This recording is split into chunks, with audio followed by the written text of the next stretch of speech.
এটা হচ্ছে আমার পুকুর। এই পুকুরটা আমি কিনছি, মোটামুটি হচ্ছে 5 লাখ টাকা নিচ্ছে।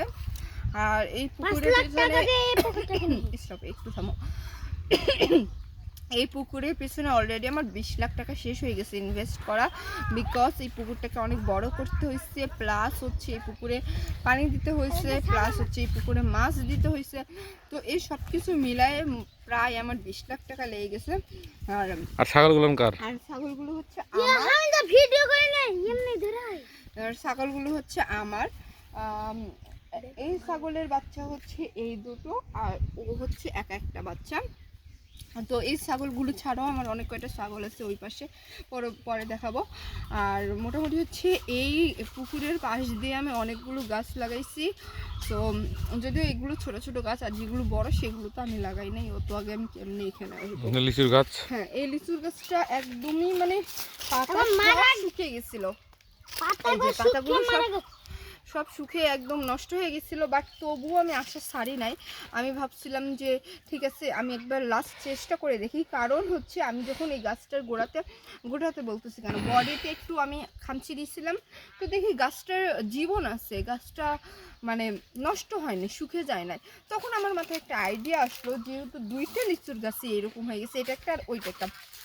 সো তখন আমি প্ল্যানিং করলাম যে হচ্ছে আমি চেষ্টা করতে পারি, লাস্ট একটা চেষ্টা করি, চেষ্টা করতে তো ক্ষতি নাই। সো আমি গাছ দুটো ফেলে দিই নাই, আমি গাছগুলো লাগাইছি। ইনশাল্লাহ দেখেন কত সুন্দর পাতা হয়ে গেছে, মানে আমি বিশ্বাস করতে পারতেছি না, কিন্তু আমার কাছে অনেক বিশ্বাস ছিল যে গাছটা বাঁচবে, কারণ গাছের তো জীবন আছে ভাই। গাছের পাতা নষ্ট হয়ে গেছে দেখি কিন্তু অনেকে গাছ লাগাই না, ফেলাই দেয়।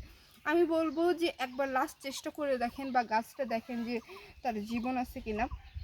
সো এই আর কি, আমার খুব ভালো লাগতেছে। আমি দোয়া করি গাছটা যেন অনেক বড় হয়, ফুল হয়, ফল হয়, আর সেটা যেন আমিও খেতে পারি।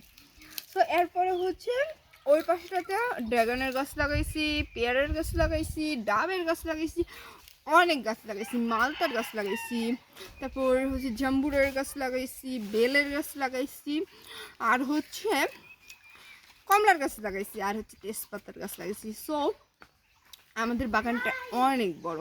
আর রিসেন্টলি বাগানটার চারিদিক দিয়ে হচ্ছে ঘিরে নেওয়া হয়েছে, যাতে যেহেতু গ্রাম সরি গাইস, আমি একটু পড়ে যেতে লাগছিলাম হচ্ছে, যেহেতু গ্রাম চারিদিকে অনেক ছাগল আছে, অনেক মানুষের ছাগল আছে, তো ওরা এসে না গাছটাকে নষ্ট করে দেয়। তো যার কারণে আমরা চারিদিকটা ঘিরে ফেলছি। আর আমি ফার্স্টে হচ্ছে মজা করতেছিলাম, পুকুরটা কিনে নিয়েছি, আসলে এটা আমার শ্বশুরের পুকুর। তো এই বাগানটা আমার শ্বশুরের, তার গাছগুলো হচ্ছে আমি লাগিয়েছি মানে ভালোবেসে। এখানে আরও অনেক গাছ ছিল। সো এই আর কি, চারিদিকটা আমরা ঘিরে নিচ্ছি যাতে অন্য ছাগল টাগল না আসতে পারে।